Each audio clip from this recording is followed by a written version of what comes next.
A partir de agora,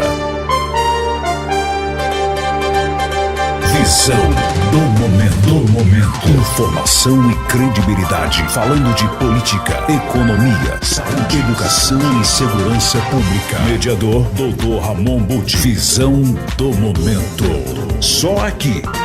Bem, ouvintes da Rádio Visão, estamos aqui hoje para mais um Visão do Momento, recebendo em nossos estúdios o professor Alberto Martins. Professor, o senhor é conhecedor aí de várias vilas olímpicas, né? E certamente conhece a Vila Olímpica do Rio de Janeiro. O grande questionamento que as pessoas fazem é o seguinte: nós temos todo um aparato esportivo em volta ali da Vila Olímpica, além dos alojamentos. O que será feito disso? O que os outros países fizeram com isso? Por exemplo, aqui no Brasil, a destinação dos alojamentos dos atletas seriam para pessoas de baixa renda que queriam adquirir aqueles imóveis ali, pelo que eu tenho conhecimento pela imprensa, não sei se procede. Mas e o aparato esportivo, todas as piscinas, as quadras, os ginásios, as pistas? Nós teremos utilização para isso ou nós vamos cair naquela vala comum da falta de manutenção e ao longo do tempo nós temos ali isso perdido ao longo do tempo? Infelizmente, eu acho... Bom, essas questões, elas diferem de país para país. Então nós temos, por exemplo, o legado esportivo de Atenas. Algumas instalações esportivas estão abandonadas, assim como em Pequim tivemos algumas no momento abandonadas e depois reativadas. Pequim nós não podemos servir de base pela própria população, pela própria estrutura, né, administrativa e política. E no Brasil, quando a gente... Por isso que eu digo que é questão administrativa e de gestão. Quando você pensa num evento desse, você não pode pensar apenas no evento. Você tem que ter um planejamento para aquelas instalações. Muitas delas são instalações transitórias, vão ser desmontadas, etc. Outras são permanentes. Então, eu acredito que nós ainda vamos ter algumas dificuldades para a utilização plena dessas instalações, tá? Não só pelas instalações, pela utilização, mas também pela própria manutenção. Que hoje você construir não é tão difícil, mas você fazer uma manutenção mais complicada. Na Inglaterra nós não tivemos problemas com as instalações. No Japão nós não tivemos. O Japão, se quiser realizar a Paralimpíada ou a Olimpíada de 2020 hoje, já estão prontas as instalações. Estão praticamente prontas todas as instalações do Japão. Então acredito que nós vamos ter dificuldade, mas a dificuldade é exatamente por isso, porque nós no Brasil não temos um planejamento para o esporte a curto, médio e longo prazo. Não vamos longe, aqui em Uberlândia. Uberlândia hoje ele não necessita de grandes investimentos em instalações, mas ele precisa ter um planejamento do esporte para Uberlândia. Ora, nós estamos construindo uma piscina de primeiro mundo. Mas o que vamos fazer com essa piscina? Qual é o destino dessa piscina, desse parque aquático? O que nós temos planejado para o parque aquático? Como esporte de rendimento? Esporte para a comunidade? É lazer? O que é que nós temos? Se é esporte de rendimento, qual é o planejamento que nós temos para a manutenção desse esporte de rendimento para a nossa cidade? Então é importante, eu acho que aí nós estamos às portas também de uma eleição municipal. Acho que nós precisamos pensar nisso, né? Nós temos que ter um planejamento. Quem se candidata a um cargo desse, ele tem que ter um planejamento claro para a população saber, de infraestrutura, de esporte de reabilitação, esporte de qualidade de vida, esporte de alto rendimento. O que nós temos? Eu digo sempre o seguinte, porque nós não tivemos grandes dificuldades, apesar de termos uma grande dificuldade na nossa primeira gestão na FUTEL, porque nós tínhamos claro, o planejamento de esporte era baseado em 4 pilares, 4 grandes programas, e que desses programas vinham os projetos. Então nós tínhamos claro o que nós tínhamos e onde nós queríamos chegar em 4 anos. E onde nós íamos buscar os recursos para aqueles planejamentos. Então isso tem que fazer parte de um planejamento, assim como o Brasil. O que fazer com essas instalações? Qual é o planejamento para o esporte de alto rendimento no Brasil, com todas essas instalações, assim como foi na Copa do Mundo? Qual foi o planejamento que se tem para a Arena de Manaus, para a Arena de Cuiabá e outras arenas que estão aí? Arena de Brasília, que hoje, para que a Brasília possa utilizar Mané Garrincha, é necessário levar o Campeonato Brasileiro, Campeonato Carioca, times do Rio de Janeiro, de São Paulo, para jogar em Brasília. Por quê? Nós construímos instalações sem um planejamento. Especificamente, professor, com relação aos atletas. Nós tivemos aí a criação da Bolsa Atleta, com relação aos atletas de alta performance, né, ou de formação de atletas, e também a admissão de vários deles nas Forças Armadas. Inclusive, houve um questionamento sobre quando premiados, acho que no Campeonato Mundial, eles fizeram continência, isso foi bastante questionado na época e tal. E eu gostaria de ouvir sua opinião a respeito. O Bolsa Atleta contribui para que a Vila Olímpica futura seja usada, ou mesmo a admissão desses atletas temporariamente pelo Exército Brasileiro possa vir a fomentar mais o esporte, porque nós tenhamos uma representatividade maior ou conquistarmos mais medalhas nas Olimpíadas? Olha, doutor Ramon, bom, a Bolsa Atleta, ela é sempre bem-vinda no sentido em que ela proporciona ao atleta de alto rendimento poder se dedicar mais especificamente ao seu treinamento, ao esporte, etc. Com relação às Forças Armadas, eu também acredito que o esporte deve estar dentro das Forças Armadas, assim como deve estar em toda a comunidade. O que eu não acho é que ela deva assumir um papel que não é dela, né? Ela deve fomentar, desenvolver o esporte no seu seio, né? Porque o esporte, ele é um instrumento de grande valia para a própria Força Armada, para as próprias Forças Armadas, assim como é para toda a comunidade, mas não acredito que ela deva assumir aquilo que não é função dela. Com relação à Bolsa Atleta, eu não sei se ela teria que também fazer parte de um planejamento do esporte para os próximos 2 ciclos. Hoje não se faz mais um planejamento para um ciclo. O Brasil Paralímpico, nós começamos a fazer o planejamento. Quando hoje nós falamos que o esporte paralímpico é o 7º colocado e vamos buscar o 5º, vamos tentar buscar o 5º, nós fizemos um planejamento de 2 ciclos. É um planejamento específico para 2 ciclos no mínimo. Não dá para você planejar apenas para 4 anos. Mas eu ainda acredito que o grande manancial do esporte, do desenvolvimento do esporte, é na escola. Eu acho que nós deveríamos investir mais na escola, não só pensando no esporte de alto rendimento, mas pensando no esporte como um instrumento de educação, um instrumento de cultura, um instrumento de socialização, um instrumento onde possa levar ao jovem a uma vida mais saudável, a uma vida longe das drogas, longe da criminalidade. Nós chegamos a implantar em Uberlândia, e hoje eu não sei como é que está, um programa do Bola na Rede nas escolas, onde nós utilizávamos as escolas nos momentos ociosos, as quadras. Então, investir em quadras, investir em ginásios, investir em piscinas, investir na ginástica olímpica, investir na dança nas escolas. Ou seja, manter a criança e a família na escola. Então, eu acho, infelizmente, a própria educação física, um grupo da educação física tirou o esporte da escola. E hoje nós estamos sofrendo aí a falta desse esporte dentro da escola. Eu acho que uma grande sugestão, uma sugestão interessante seria que nós tivéssemos um planejamento mais detalhado sobre o desenvolvimento do esporte dentro da escola.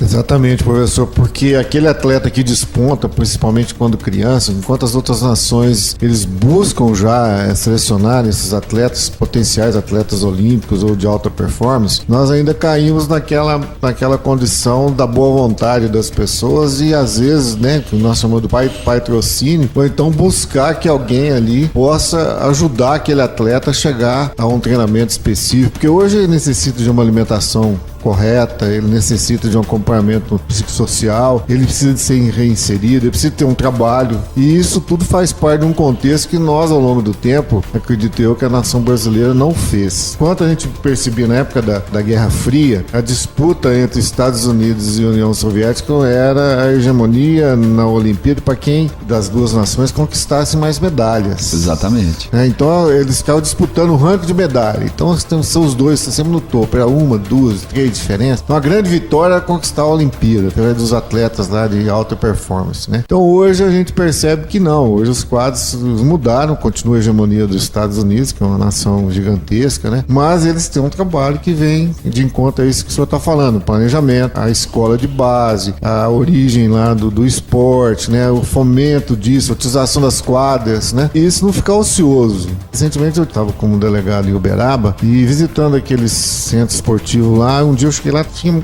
uns 100 meninos na beira de uma piscina, né? E não tinha nenhum instrutor, nenhum professor. Perguntei pra pessoa, por que não fica ninguém? Ou não podem treinar esse menino? De repente aparece aí, né? Um atleta de alto nível aqui que pode ser aproveitado, né? E a gente vê isso acontecer até no futebol também. Isso acontece muito. Exatamente, eu acho que o planejamento é tudo. Eu acho que se nós desenvolvermos um planejamento começando pela escola, nós teremos essas crianças, e eu não estou dizendo somente, hoje nós não podemos mais medir a potencialidade, o potencial de um país apenas pelo número de medalhas, mas de repente uma variável interessante seria quantas pessoas estão praticando esporte ou atividade física, quer seja como recreação, lazer, qualidade de vida, estão praticando. Quanto um país ou uma cidade oferece de oportunidade para as pessoas poderem praticar atividade física, né? Então acho que nós teríamos que medir isso também, né? Ter como uma forma de medida de desenvolvimento do país, de desenvolvimento da cidade. Então quando a gente coloca o esporte, a atividade física como uma oportunidade maior, nós vamos diminuir os recursos da saúde, né? Porque hoje nós não investimos em saúde, nós investimos em doença. Hoje não se fala, ou os gestores falam muito menos em fazer instalações para que as pessoas possam praticar saúde, mas preferência hoje é fazer hospital, é fazer ambulatório. Por quê? Porque nós não damos qualidade de vida. A nossa população está envelhecendo, Ramon. Eu dizia há pouco tempo, por que nos não fazemos? Hoje nós temos aí a saúde da família, em Uberlândia, no país. Por que nós não aproveitamos e fazemos uma instalação nos PSFs, uma instalação esportiva, onde se possa fazer dança, onde se possa fazer atividade física, onde os idosos, ao invés de ir buscar o remédio para diabetes, ele possa fazer uma caminhada orientada lá no PSF. Com certeza nós iríamos diminuir um número significativo de recursos aplicados na doença e teríamos uma aplicação na saúde. Os melhores debates acontecem aqui. Visão do momento. Temos os próprios quartéis dos exércitos, são fechados, tem todas as instalações ali, as próprias polícias militares, algumas outras organizações que também são fechadas e não recebem a população. Eu me lembro que quando eu fiz um planejamento para a criação das AISP, dos prédios das AISP, nós criamos lá um espaço que seria destinado à polícia militar para o treinamento de policiais em defesa pessoal, que seria um local para a prática de judô e defesa pessoal. E uma área externa com quadra e além disso uma piscina.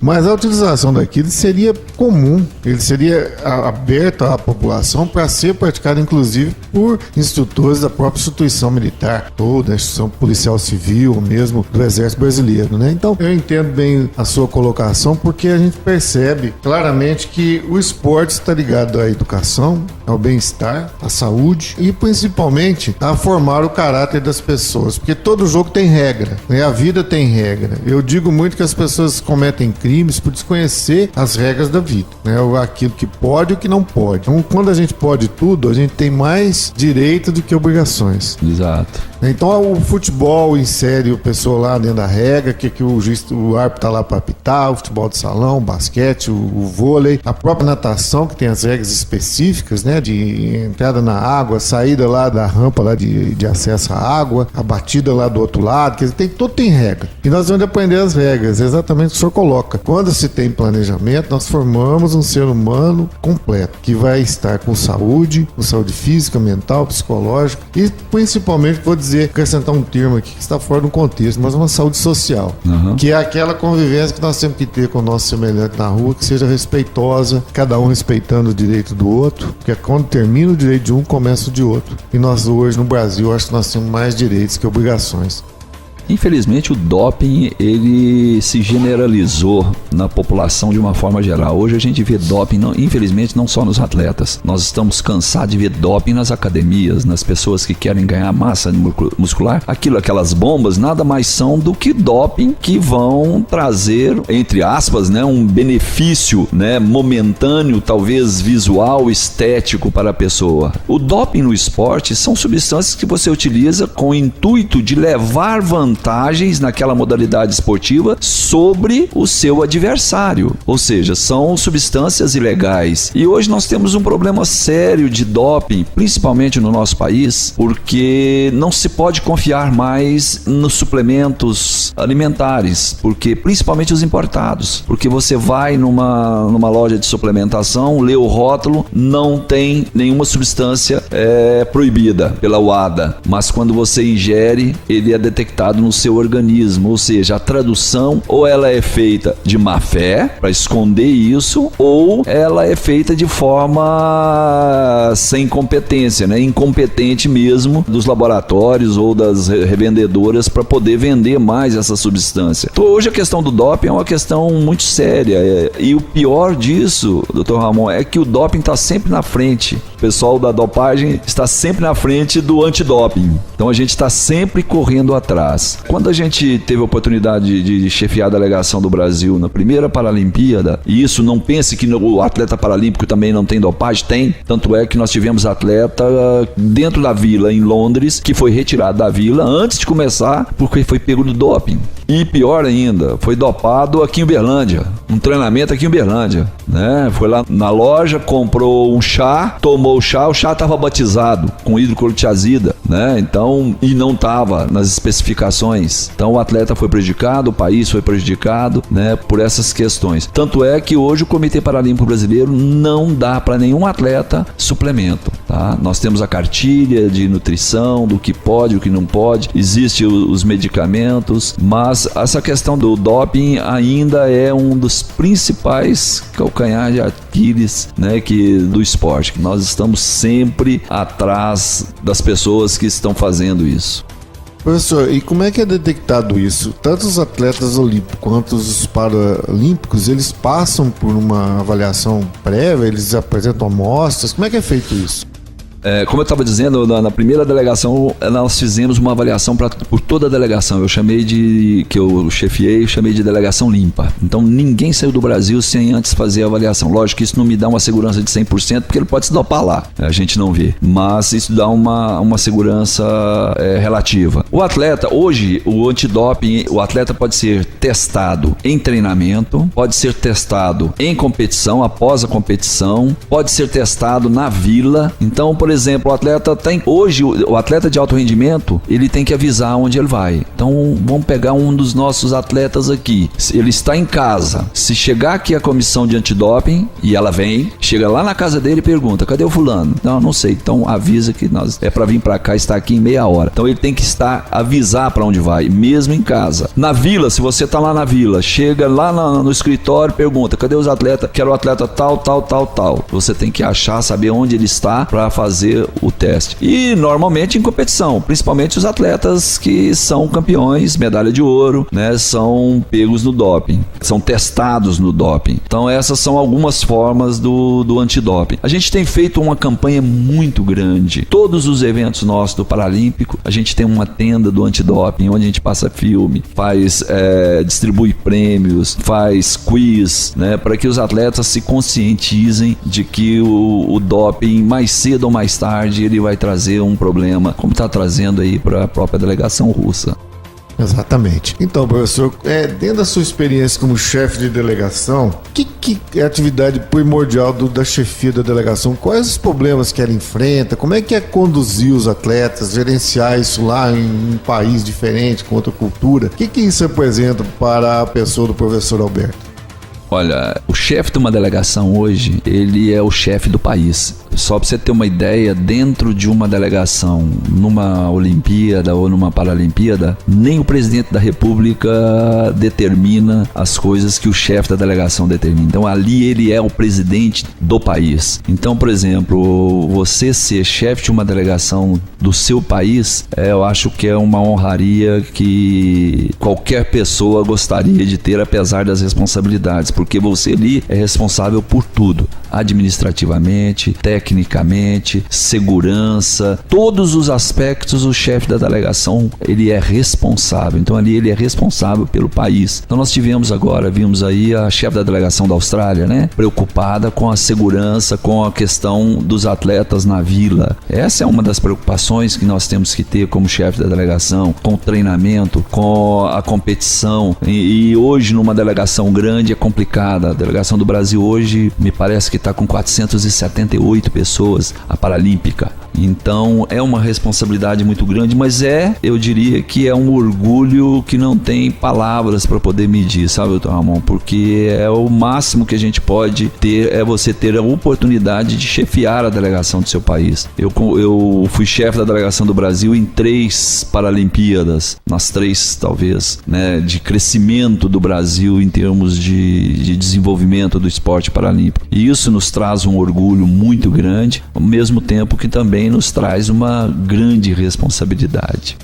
Bem, ouvintes, nós estivemos hoje aqui com o professor Alberto, que representa muito bem o esporte de nossa cidade, pessoa que tem um alto gabarito, não é alta performance, né, professor? É alto gabarito aí junto à nossa nação brasileira. Nós agradecemos muito a sua disposição em vir aqui, e gostaríamos de ouvir as suas considerações finais a respeito dessa sua atividade, desse seu dia a dia como professor da universidade. Nós não falamos muito da universidade, podemos falar isso numa outra oportunidade, mas eu fico muito grato em recebê-lo aqui e gostaria de ouvi-lo.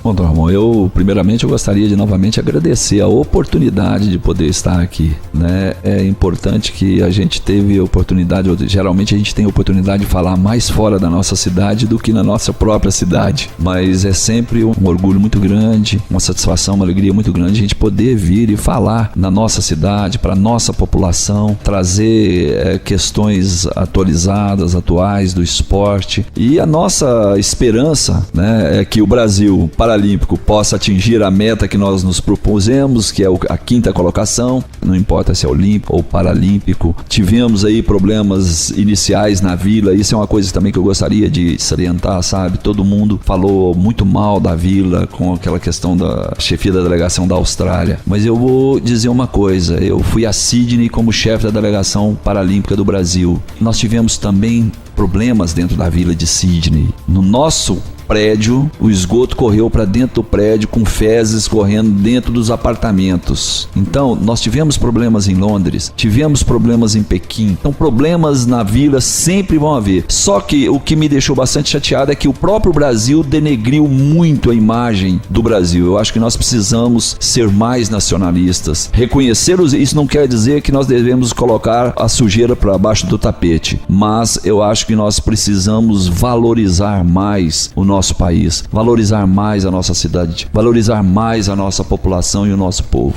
Bem, ouvintes, ouvimos o professor Alberto, que nos dá uma lição de competência, de vida, e nos traz aí o que nós podemos chamar de uma receita de sucesso, né? Esperamos que o Brasil tenha sucesso nessa Olimpíada e Paralimpíada, e que o Brasil realmente se sobressaia aí em todos os esportes, que nós tenhamos uma nação de muito futuro, né? Porque nós temos tudo para ter isso. Muito obrigado e até a próxima semana. Os melhores debates acontecem aqui. Visão do momento. Só aqui. Visão FM.